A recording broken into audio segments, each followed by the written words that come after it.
Some days you wake up and the sun is shining and the birds are singing, and you get an email from a Muslim who agrees with you that the YouTube trust and safety team is absolute garbage. Christians, Muslims, atheists, Hindus, we have our disagreements, but the fundamental dividing line in the world today is not between Christians and Muslims or between theists and atheists. The fundamental dividing line in the world today is between people who are obsessed with controlling you and people who aren't obsessed with controlling you. There are plenty of jihadis who are obsessed with controlling you. There are leftists who are obsessed with controlling you. But as long as you're still allowed to communicate with the rest of the world, you can expose and refute the jihadis and the leftists who want to control you. The terrifying thing about the trust and safety teams of YouTube and Facebook and Twitter is that they're trying to create a world where you can't expose and refute the people who are trying to control you. And that's why I've come to view the radicalized, extremist trust and safety teams of the major social media platforms as the world's greatest enemies of freedom.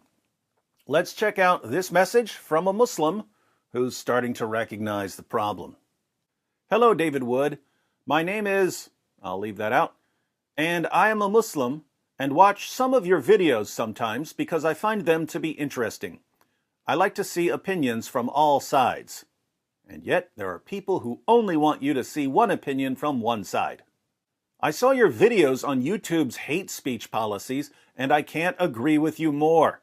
It is a danger to freedom of speech because what is hate speech to them is subjective, and they can take down anything they disagree with in the name of hate speech. I've had my channel for years now, and I did not post any videos, but I did comment a lot, and sometimes I would engage in debates in the comment sections, and I did say other things that I do regret, but I'm only a human that makes mistakes. YouTube terminated my channel without any warnings or strikes and rejected my appeal because they said that I said hate speech. Now I see exactly what you mean when you tell your audience that these companies are the biggest threat to freedom of speech. And although I disagree with some of the things you say, I believe that you, like anyone else, should have the right to have freedom of speech. I don't know if you have the ability to help me get my channel back, but I assume you do because you have a lot of experience on YouTube. So I ask you, out of the kindness of your heart, to help me, because I know that a person who follows Jesus is a person that will help others. Thank you. Well, my Muslim friend, sadly, I have no connections at YouTube, and I can tell you that their appeals process, once they've accused you of hate speech, is a complete joke.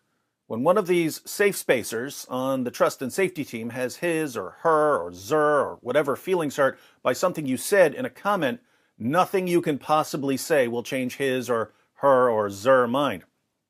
Now, in theory, you shouldn't have been banned because according to the YouTube trust and safety team, you're a member of a protected group. Maybe they didn't realize that you're a Muslim.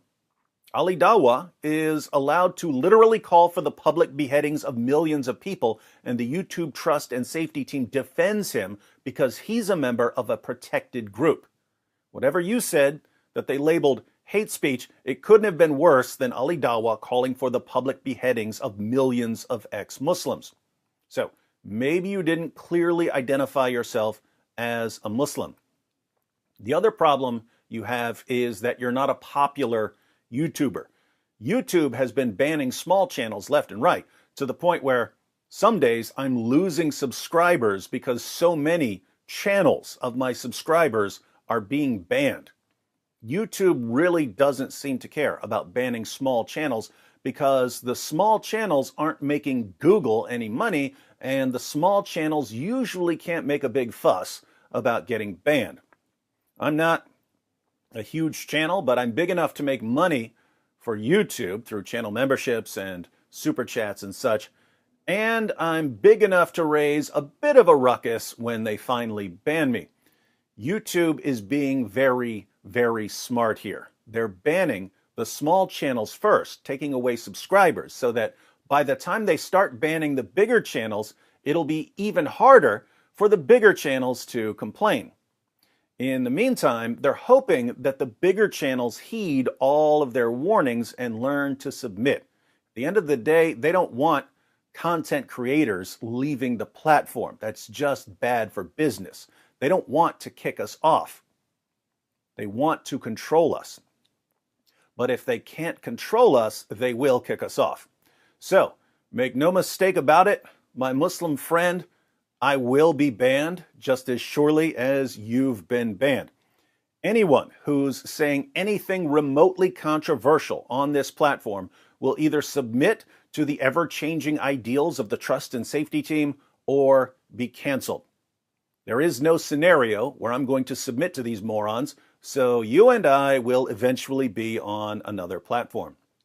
If I were you, I would try out some of the alternative platforms and see which one you like best. Alternative platforms like Rumble and BitChute are growing rapidly, primarily because YouTube is banning people who like to think for themselves. Hope that helps. Let me know where you end up.